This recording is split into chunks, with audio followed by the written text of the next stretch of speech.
Reliance అధినేత ముఖేష్ అంబానీ కాసేపట్లో అమరావతి చేరుకోనున్నారు. అమరావతిలో పెట్టుబడులకు సంబంధించి ముఖ్యమంత్రి చంద్రబాబుతో భేటీ అవుతారు. మరిన్ని వివరాలు మా ప్రతినిధి కృష్ణను అడిగి తెలుసుకుందాం. కృష్ణ, చెప్పండి, ముఖేష్ అంబానీ ఎంతసేపట్లో అమరావతి చేరుకుంటారు? ముఖ్యమంత్రితో ఏ అంశాలపై చర్చించే అవకాశం ఉంది? యాక్చువల్గా మనకు అందిన సమాచారం ప్రకారం కొద్దిసేపటి క్రితమే ముఖేష్ అంబానీ ముంబై నుంచి ప్రత్యేక విమానంలో అమరావతికి బయలుదేరారు.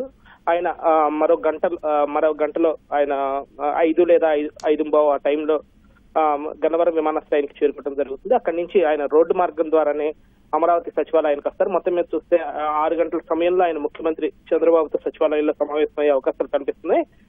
ఇప్పుడే సచివాలయం నుంచి ముఖేష్ అంబానీని రిసీవ్ చేస్తూ ఆయనకి ఘనంగా స్వాగతం పలికేందుకు ఐటీ శాఖ మంత్రి నారా లోకేష్ గన్నవరం విమానాశ్రయానికి బయలుదేరి వెళ్తున్నారు.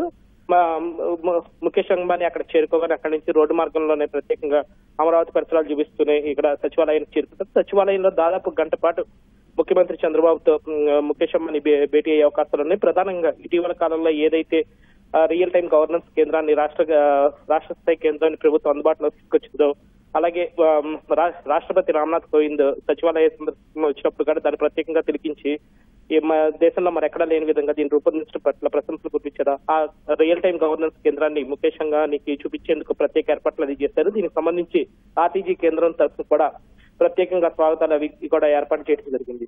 ఈ రియల్ టైం గవర్నెన్స్ కేంద్రంలో దాదాపు గంట పాటు ముఖేష్ అంబానీ ఉండే అవకాశం ఉంది. ఆ తర్వాత ఆయన ముఖ్యమంత్రి వెంటే సీఎం నివాసానికి ఇక్కడ వెళ్ళనున్నట్లుగా మనకు తెలుస్తుంది. సీఎం నివాసంలో కూడా ప్రత్యేక విందు అంబానీ కోసం ఏర్పాటు చేసినట్టు తెలుస్తుంది. విందు సమావేశం కూడా మరో గంటన్నర పాటు జరిగే అవకాశం. మొత్తం మీద ఆయన మరో 5-5:30 సమయంలో అమరావతి చేరుకున్న ముఖేష్ అంబానీ దాదాపు రాత్రి 8 గంటలు 8 లేదా 9 గంటల వరకు అమరావతిలోనే గడిపే అవకాశాలు కనిపిస్తున్నాయి. అర్చన, ధన్యవాదాలు కృష్ణ.